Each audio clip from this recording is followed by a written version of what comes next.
Hello everyone, welcome to Adda 247, Adda 24/7. Okay, and here we are connected in the day 14 of the FSSAI Recruitment 2021 sessions. Okay, so today we are going to see about the remaining sections, whatever were left yesterday. So just a minute.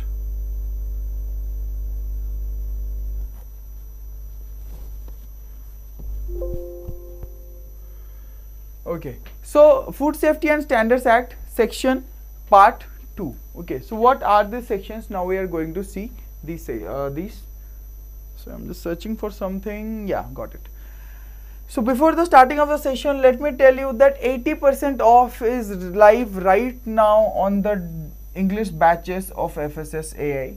If you are still planning to enroll in the batches, hurry up, go ahead and enroll in the batches. You are going to get 6 to 7 recorded class, and the remaining classes that you will get will be live. Okay, so let's start the session here. So the first one here is chapter 8. We are completed 7 chapters, and now we are going to discuss the 8th chapter, that is the enforcement of the act. Now enforcement of the act, we have first one is the section 29. What does section 29 say? Section 29 says that the authorities who are the authorities responsible for the enforcement of the act? Who are the authorities? The state authorities. Okay, so state authorities are responsible for the enforcement of the act. Section 30 describes about the Commissioner of Food Safety. Okay, State Commissioner of the Food Safety. Okay, next. Now we have already discussed about the functions of State Commissioner of Food Safety, right? That he or she can appoint FSO, food analyst, designated officer. Okay, he or she can also delegate his or her powers, but except the power to appoint the different officers like the DO or the CFSO. Okay, next. Section 31, licensing and registration of the food businesses. Okay, so the different food businesses that are working in a particular area can apply for license and registration under the section 31. Section 32, improvement notice. There are certain factors, okay, where improvement is required. Is required for what? Improvement is required in food sector, in food business sector. Just a minute, guys. Okay, food sector, food business sector. Now this improvement notice is usually given by the FSSAI, okay, where it is recommended that if a particular entity or a particular food business operator needs to have some improvement in his or her food establishment, then it should be done.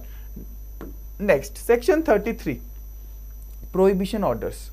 Let's assume that there is a certain product in a particular region which is not following or which is not complying to the FSS Act's rules and regulation. Okay, so in this case the concerned authority can issue a prohibition order for that particular product. Next, or they can also prohibit different food business operators from operating or selling in a particular area. Section 34, emergency prohibition notices. Okay, so let's talk about section 34. What exactly is this? For example, there are certain notices that certain prohibition notices that should be carried out immediately. Okay, so all the procedure and whatever the rules and regulations involving that is mentioned here in section 34. Now section 35, notification of food poisoning in a certain area. If there is a circumstance where the food has been poisoned, then how it should be notified, when it should be notified, to whom it should be notified, everything is mentioned in section 35. Section 36, designated officer. Okay, so in a similar way, where in section 30 everything has been mentioned about the food safety commissioner, state food safety commissioner, in section 36 it has been mentioned about designated officer. Section 37, food safety officer. Okay, so here also, hi Sunil, welcome to the session. Okay, so here also the food safety officer is involved, all the powers and everything is mentioned. But in case of food safety officer, another thing is also mentioned here, as you can see, section 38, powers of food safety officer. Okay, section 38, what is this? Powers of the food safety officer. Next, Section 39, liability of food safety officer in certain cases. If unfortunately there have been certain cases where the food safety officer has proved to be a liability, then all the actions regarding that are specified in section 39. Section 40, purchaser may have food analyzed. Purchaser like you, purchaser like me, if we want our food to be analyzed, then it can also be done. Section 41, power of search, seizure, investigation, prosecution and procedure thereof. Okay, so power of search, seizure, investigation, prosecution. If we will talk about this, then as you can see that under section 41, the food authority has the power to search a particular place, to seize the belongings, to investigate about certain matters, certain issues and carry out prosecutions. Okay, next.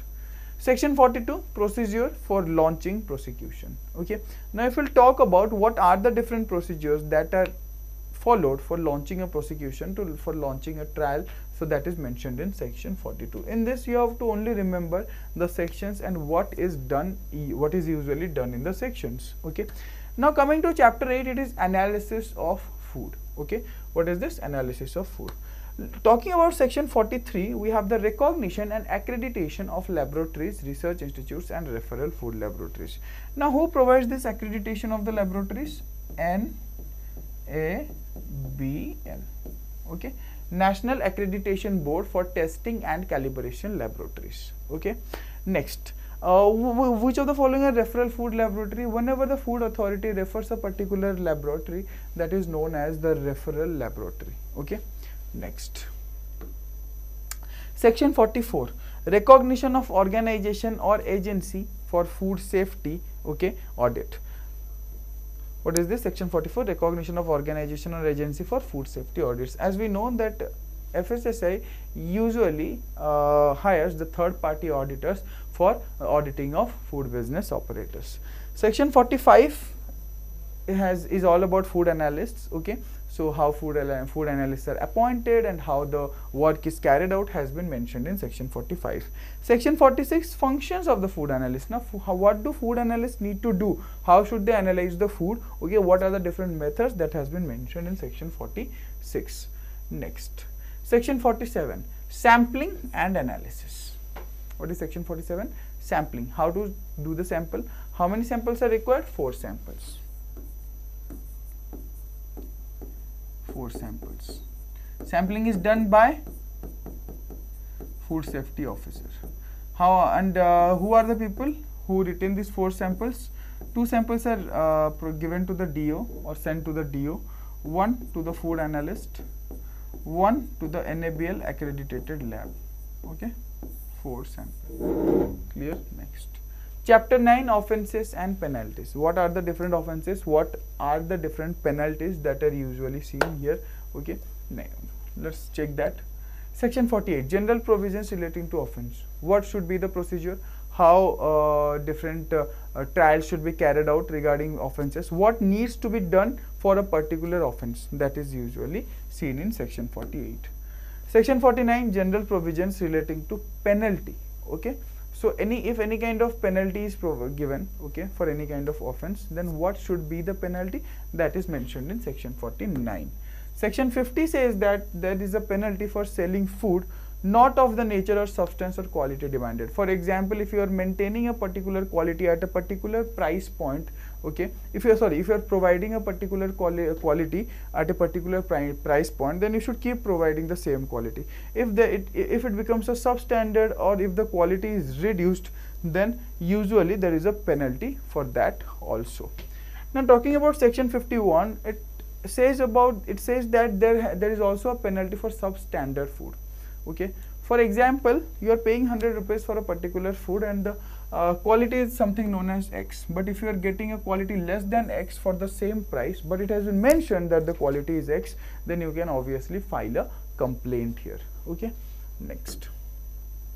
Section 52, penalty for misbranded food. Okay, so what exactly are the different penalty for misbranded foods that has been notified in the section 52, that has been mentioned in section 52. Okay, next.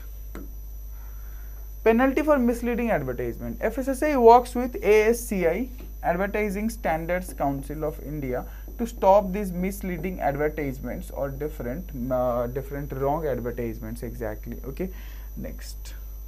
Section 54, penalty for food containing extraneous matter. Okay, the extraneous matter like different material, if anything is getting added into the food, then what should be the penalty? If anything, if a shopkeeper or a food business operator is adding an improper thing into the food, then what should be the penalty for that? Next, section 55, penalty for failure to comply with the directions of food safety officer. Okay, what should be the penalty for any kind of failure? Okay, what should be the penalty for any kind of failure? How should they comply with the directions of the food safety officer? Clear, guys? Next, section 55(6) says that what should be the penalty for unhygienic or unsanitary processing or manufacturing of food. Okay, so it's all about reading. You have to remember this particular thing only. Okay, there is nothing like you have to you have to memorize the explanation or you have to memorize the sections. No, you just have to memorize the name of the sections, because this can be asked in the exam. Next, section 57 is penalty for possessing adulterant. If a particular shopkeeper or a particular food business operator has any kind of adulterant in his possession, then he or she has to face penalty. Next, penalty for contraventions for which no specific penalty is provided. For all the other thing for which a certain specific penalty is not provided, okay, so there is penalty under section 58 for anything that has been left out. Next, section 59, punishment for unsafe food, for providing or maintaining the unhygienic situation or for providing unsafe food. Section 60, if a person without the permission of the food safety officer does anything inappropriate. For example, a food safety officer comes with a mobile food testing van. Okay, you cannot approach or you cannot enter the mobile food testing van without the permission of the FSO, food safety officer. But if you do, then there is a punishment for that also. Next, section 61, punishment for false information. If you are spreading any kind of false information regarding food, for example, if a certain person is providing good and hygienic food, but due to market competition you are spreading and you are being a nuisance, or you are spreading any kind of misinformation that that person is not selling proper food or not selling safe and hygienic food, then yes, there is punishment for that. Next, section 62, punishment for obstructing or impersonating a food safety officer. If you are stopping a food safety officer from doing his or her work, or if you are impersonating that I am a food safety officer, then in that case here, as you can see, punishment is also mentioned in section 62. Talking about 63, there is a punishment for carrying out a food business without license. Without license of whom? License of FSSAI. Okay, next, section 64, punishment for subsequent offences. Okay, so there are different offences here. Usually the food business operator are involved, or if any consumer is involved. Okay, so if anyone has done any kind of offense, then obviously there is punishment. See, the previous sections are all about penalty. Now these sections are all about punishments. Section 65, compensation in case of injury or death of the consumer. If you are a food operator and by consuming the food that you prepared, a certain consumer faces some kind of injury or is due to any food poisoning or something, it leads to death of the consumer, then yes, you have to pay compensation. Okay, now see, that doesn't mean you can get away only with compensation. There are a lot of things, but yes, you have to pay compensation first. Okay, next, section 66, offences by companies, by different food business companies. Section 67, penalty for contravention of the provisions in this act in case of import of articles. It is about the imported article. Okay, food to be in addition to penalties provided under any other act. Next, chapter 10, adjudication and food safety appellate tribunal. Okay, what is this? Adjudication. Adjudication means anything that is any procedure that is being done, any proceeding that is being done in front of the adjudicating officer will be similar to the civil court proceedings. We had already discussed that, isn't it? So this is a special court for all the food related matters. Okay, next. Section 68, adjudication. How the adjudication should be done, that means the judgment. Section 69, power to compound offences. All the offences can be compounded into one, and the proceedings or the trials can be done accordingly. Section 70, establishment of food safety appellate tribunal. Okay, for example, if you will look into this, then the food safety appellate tribunal, that means you can appeal a certain committee. Tribunal means a committee or a group of person. Okay, so you can appeal a certain community or a certain committee that the judgment that or the verdict that has been given by the adjudicating officer may not be right. You can appeal for that. Hi Vishwanath, welcome to the session. Next. Section 71, procedures and powers of tribunal. Okay, so what are the different procedures that usually the tribunal follows, and what are the different powers of the tribunal, okay, or the committee. Okay, hello Anita, welcome to the session. Section 72, civil court not to have jurisdiction. Okay, here, okay, civil court will not have any kind of jurisdiction, rather the jurisdiction will lie with adjudicating officer. Okay, adjudicating officer of the food authority, state food authority. Okay, you have to take a note of that. Section 73, power of court to try cases summarily. That means the court, okay, the adjudicating officer or the special court can summarize or can club up all of these matters, all of the offences, and in front of the magistrate, okay, or in presence of the magistrate or in a magisterial court, these proceedings can be done. Section 74, special courts and public prosecutor. A special court is available for all the food related material. Okay, next. Sorry Anita, I haven't blocked anyone, so obviously I don't know the unblocking list also. Okay, don't have any idea about that. Special courts and public prosecutor. Now talking about the public prosecutor, usually whenever in case of any kind of trial or any kind of proceeding, okay, so there is a public prosecutor. The same kind of public prosecutor is also available in the special court.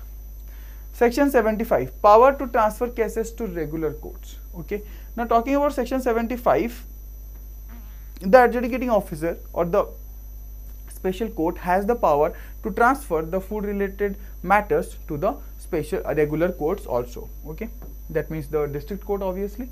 Okay, section 76, appeal to what do you have to appeal? In cricket you see appeal for a like out or something. Similarly, you can appeal against the judgment or the verdict. Okay, next. Section 77, time limit for prosecution. There is a certain time limit in which the prosecutions should be conducted. Okay, so that's mentioned here. Section 78, power of court to impaled manufacture, etc. Now, you must have heard about Jesus Christ. Okay, now these people were hanged, or these people are not exactly hanged, these people are impaled with the nails, right, on a cross. Now that is known as impale, but nowadays that exactly is not done, rather the manufacturers are punished. That is what known as impale. Section 79, magistrate's power to impose enhanced punishment. The magistrate has a power to enhance the punishment if he or she feels that the punishment that has been given to a certain food business operator is not to the par. Okay. Section 80, defenses which may or may not be allowed in prosecution under this act. Okay, whenever a prosecution is going on, whenever any kind of proceeding is going on, okay, so what are the defenses that are allowed for these special courts and what not? Okay, so this is it for today guys. Tomorrow we are going to study from the chapter 11. So tomorrow we are going to study chapter 11 and chapter 12. So as you can see, the FSSAI English batches that were started on 17th of November, okay, that was started on 17th of November, have a 80% discount right now. The batches were available at 2069 earlier. Now the batches, the only FSSAI assistant batch is available at 1359, and the TO and CFSO batch is available at 2079. Okay, so if you are planning to enroll, then go ahead, enroll in the batches, booster preparation for FSSAI exams. Okay, and as well as you have the agricultural Mahapack, where each and every agricultural exams are included. And finally the test series. Okay, here we have the test series for assistant, junior assistant, sorry, ebooks, CFSO, TO, and assistant and personal assistant, and the test series also for assistant and junior assistant, technical CFSO, technical officer and CFSO, and personal assistant. As you can see, the prices starts from 279 to 319.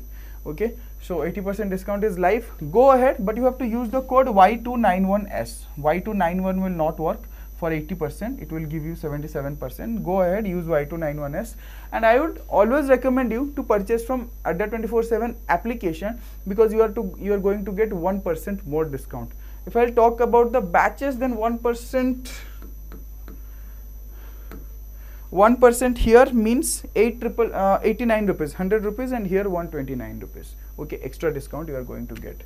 So guys, we'll meet in the next session. Okay, till then, take care, goodbye, and stay safe.